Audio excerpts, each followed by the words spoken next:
ছাত্ৰ ছাত্ৰীসকলক দেখো মই প্ৰায় ছাত্ৰ ছাত্ৰীসকলৰ লগতে কিছু সময় পাৰ কৰিছোঁ। আমাৰ ছাত্ৰ ছাত্ৰীসকলে যেতিয়া মেট্ৰিকত হাই ছেকেণ্ডেৰীত ভাল ৰিজাল্ট কৰে, পাৰ্টিচিপেট কৰে, ডিষ্টিংশ্যন পায়, তেখেতসকলে হয়তো চেঞ্জ হৈ যায় লগে লগে। তেখেতসকলে নিজৰ বন্ধু বান্ধৱীকো পাহৰি যায়। মই বাস্তৱ জীৱনৰ কথা কৈছোঁ।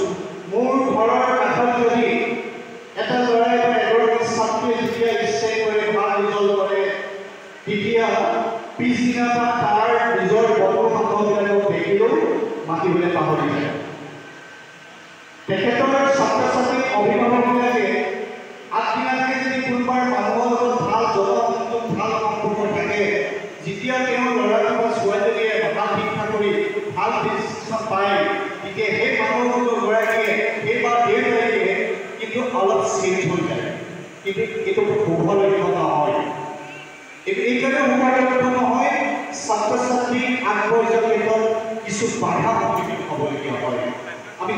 আমি যিখন বিদ্যালয়ৰ পৰা মেট্ৰিক পৰীক্ষা দি ভাল ৰিজাল্ট কৰি বেলেগ এখন কলেজলৈ যাবলৈ গৈছোঁ, এডমিশ্যন লৈছোঁ, সেই বিদ্যালয়ৰ ছাত্ৰ ছাত্ৰী শিক্ষাগুৰুসকলক স্কুলত 10ত পঢ়ি থকালৈকে আমাৰ এই বিদ্যালয়ৰ শিক্ষাগুৰুসকলক আমাৰ নৱস্য শিক্ষাগুৰু হৈ থাকে। যেতিয়া সেই বিদ্যালয়খনৰ পৰা আমি ওলাই আহোঁ, তেতিয়া সেই মুহূৰ্তলৈকে আমাৰ এই বিদ্যালয়খনৰ ছাত্ৰ ছাত্ৰীসকল আমাৰ নৱস্য শিক্ষাগুৰু হৈ নাথাকে। আমি যেতিয়া এখন বিদ্যালয়ৰ পৰা ওলাই আহোঁ, পঢ়ি থকা অৱস্থাত এজন